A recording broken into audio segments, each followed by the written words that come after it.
गहरा बुद्ध का ज्ञान है, ठीक है ना। तो विषय तो बहुत सा है ना धम्मदेशना में। तो आज का विषय क्या है? विषय ये हर समय का अलग अलग विषय होता है। आज की परिस्थिति के मुताबिक आज का विषय क्या है?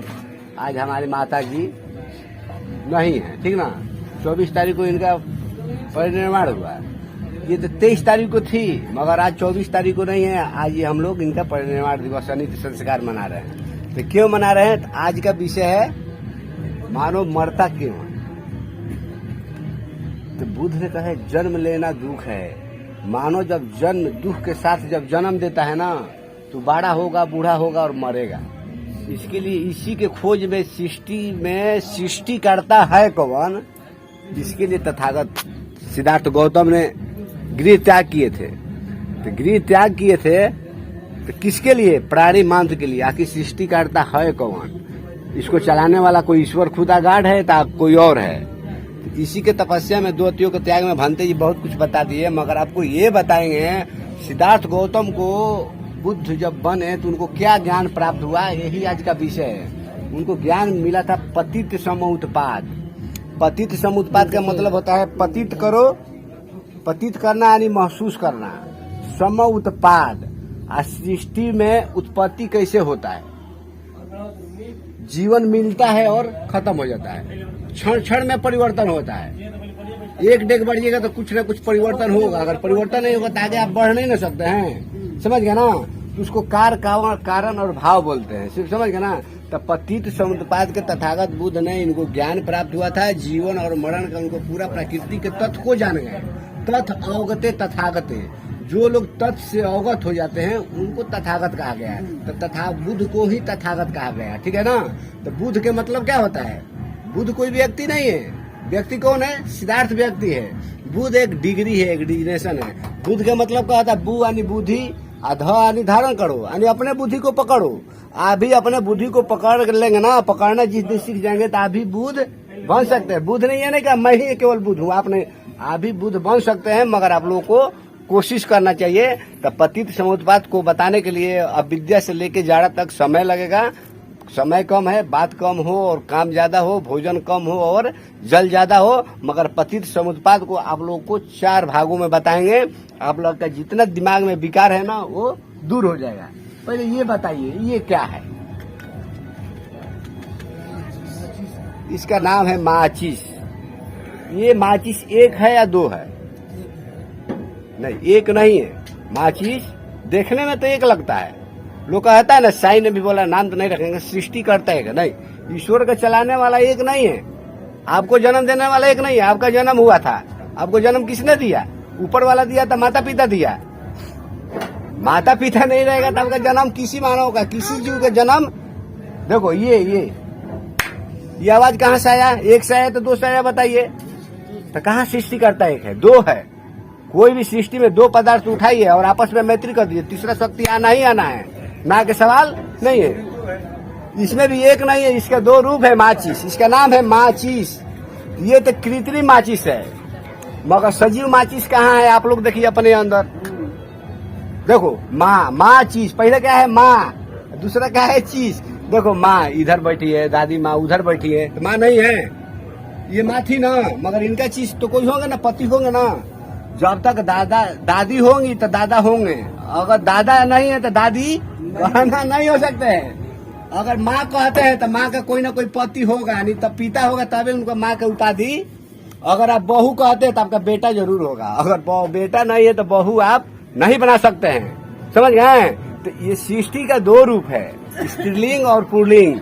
देखिए, इसीलिए आप लोग सजीव में अपने अंदर माचिस देखिए, ये देखिए, ये कृत्रिम माचिस है। मानव को जीवन का है, ये आप लोगों को हम क्लियर कर देते हैं। देखिए ये है चीज, ये गर्म है।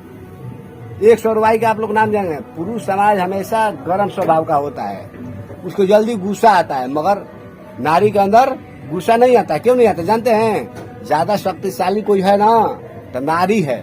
नारी क्यों है आपको बता देते हैं। सारा शक्ति उसके पास है जिसकी दाढ़ी मूछ नहीं, और नीचे वाला सब कुछ देगा, ऊपर वाला कुछ नहीं। तो आप बताओ सारा शक्ति किसको आप समझते हैं? बाप में शक्ति ज्यादा है तो माँ में शक्ति है। आपका जन्म माँ के पेट से हुआ है तो बाप के पेट से हुआ है। देखो माँ के पास जन्मजात दाढ़ी मूछ नहीं होता है, इसीलिए माँ के पास ज्यादा शक्ति है। उसके बाद शक्ति किसके अंदर आया? देखो तथागत बुद्ध के फोटो देखिए, मूर्ति देखिए, उनका भी दाढ़ी मोछ नहीं है। और जितने अच्छे अच्छे डॉक्टर वैज्ञानिक होते हैं वो दाढ़ी मोछ नहीं रखते हैं। बाबा साहब का भी फोटो देखिए, बाबा साहब का भी दाढ़ी मोछ आता है, हम लोग को भी दाढ़ी मोछ आता है, मगर बाबा साहब भी कभी दाढ़ी मोछ नहीं रखे। देखो भंते जी का दाढ़ी मोछ नहीं आता है, हम लोग भंते जी आता है ना, मगर हम लोग दाढ़ी मोछ, तो शक्ति इनके पास होता है, समझ गए? तो देखिए आप लोग सृष्टि के भेद को जानिए। देखिए ये है प्लस, यानी ये चीज है यानी पुरुष है, ये है ठंडा माइनस, ये माँ का रूप है, प्लस और माइनस, वाई और एक्स, जब तक नहीं मिलेगा तीसरा रूप। अब यही से देखो सृष्टि करता है कौन? ईश्वर है तो कोई और है। देखो इसको हमने मेल किया, मैत्री करेंगे तो तीसरा रूप लेगा ही लेगा, ना के सवाल। ये देखो मानव का जीवन है, देखो मानव जीवन लिया, जलते जलते जवान हुआ, फिर धीरे धीरे जाएगा बूढ़ा होगा, हाँ, अब विद्या से जारा तक, जारा यानी विलीन हो यानी मर गया। यही तो मानव का जीवन है, समझ गए? तो इसका मगर 4 सिद्धांत है तथागत बुद्ध ने बोले। पहला सिद्धांत का है अनित्यवाद, दूसरा सिद्धांत का है अनात्मवाद, और तीसरा सिद्धांत का है अनिश्वरवाद, और चौथा का है शून्यवाद। मगर इसको थोड़ा सा आप लोग जानिए, अनित्यवाद, अनात्मवाद, अनिश्वरवाद और शून्यवाद के मतलब होता क्या है। जिस 3-4 बात आप लोग जानिएगा ना, अपने दादा परदादाओं को पूजा करना शुरू कर देंगे, और जितने काल्पनिक चित्र है ना आप लोग उसको दूर भगा देंगे। वो हमारा पूर्वजे नहीं है, वो कभी जन्मे नहीं लिया, जो जन्म लिया उसके चक्कर में पड़ो ना, और जो जन्मे नहीं लिया धरती में उसके चक्कर में क्या पड़ना है, समझिए? अनित के बाद के मतलब ये होता है सृष्टि में परिवर्तनशील है, कोई अमर बन के नहीं आता है। अगर कोई अमर बन के आता तो कभी मरता नहीं। बताइए हम लोग इतना जिंदा है, आज हमारे माता जी हमारे फुलझरिया देवी नहीं है, हम लोग को दुख होता है ना।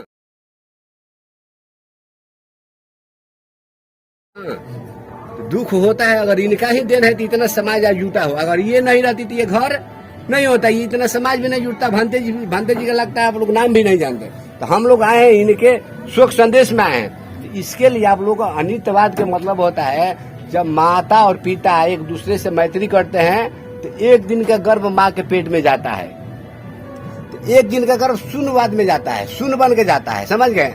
वही गर्भ, एक दिन का गर्भ कितना दिन में बदलता है? 1 महीना में।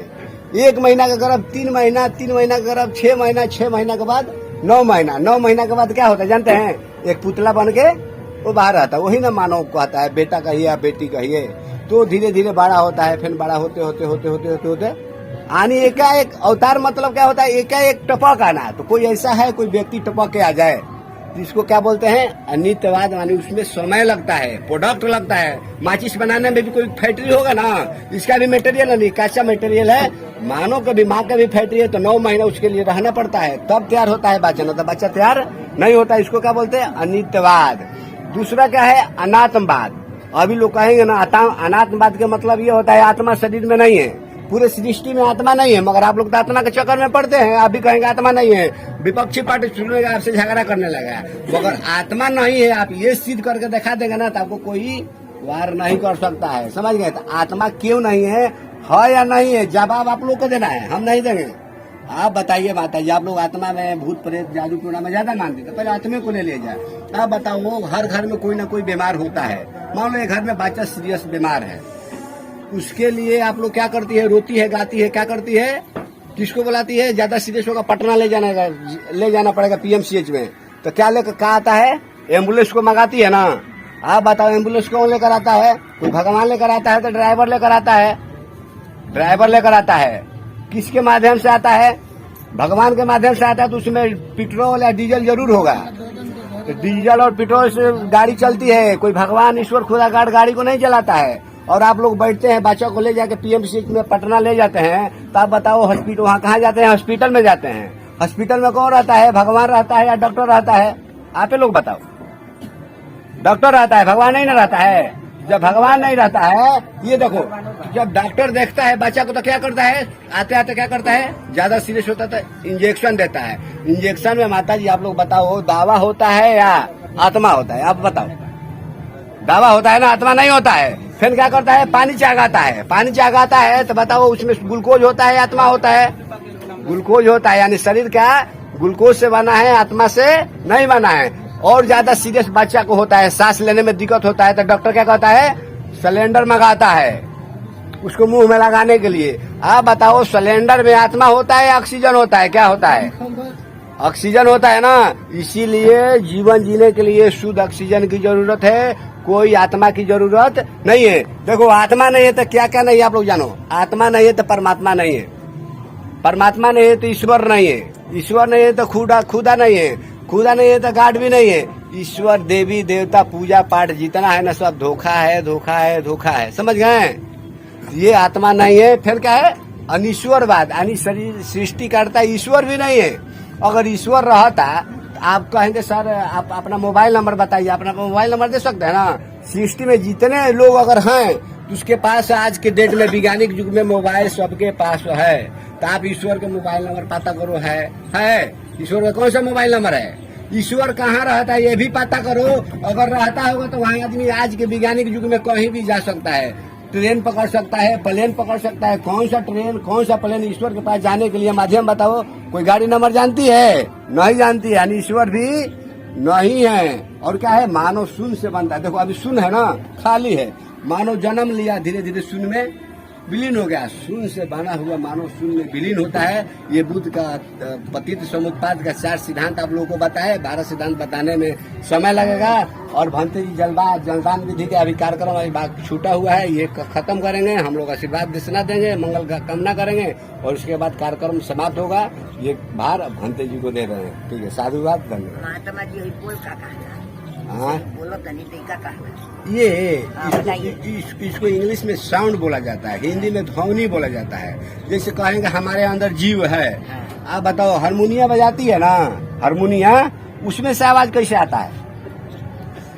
ये भांति है। ये क्या है हमारा? ये जो छाती है ना, ये भांति है। जब हम ऑक्सीजन लेंगे ना, अगर छोड़ेंगे, आप कोई चीज ट्यूब में हवा भर दो, अगर कहीं ना कहीं अगर निकलेगा तो आवाज देगा ना, नहीं देगा।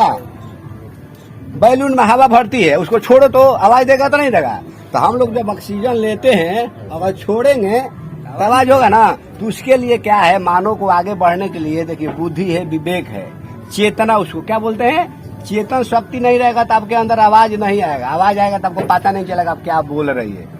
तो सोचने समझने की क्षमता होना चाहिए ना। तो एक आदमी होता है ना पागल, कुछ भी बौड़ाता है मगर क्या बोलता है उसको पता नहीं है।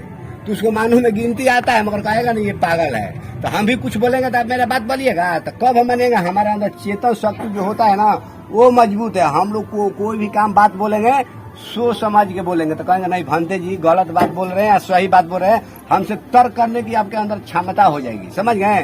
तो मानव का जब बुद्धि होता है ना, ये ज्ञान का खजाना होता है। इसीलिए ये सब जो आवाज आता है, कोई न जीव देता है न जानवर देता है, ये एक मानव का जो बुद्धि का विकास है उस तरह आवाज आता है। इसीलिए हारमोनियम में आवाज आता है, मगर बजाने वाला जो कारीगर होता है, जो चाहता है वो धुआं निकाल सकता है। तो आपको बोलने का एक कारीगरी होना चाहिए। आपको भी बोलने आता है, जिस तरह हारमोनियम में आवाज आता है उस तरह हम लोग के मुंह से आवाज निकल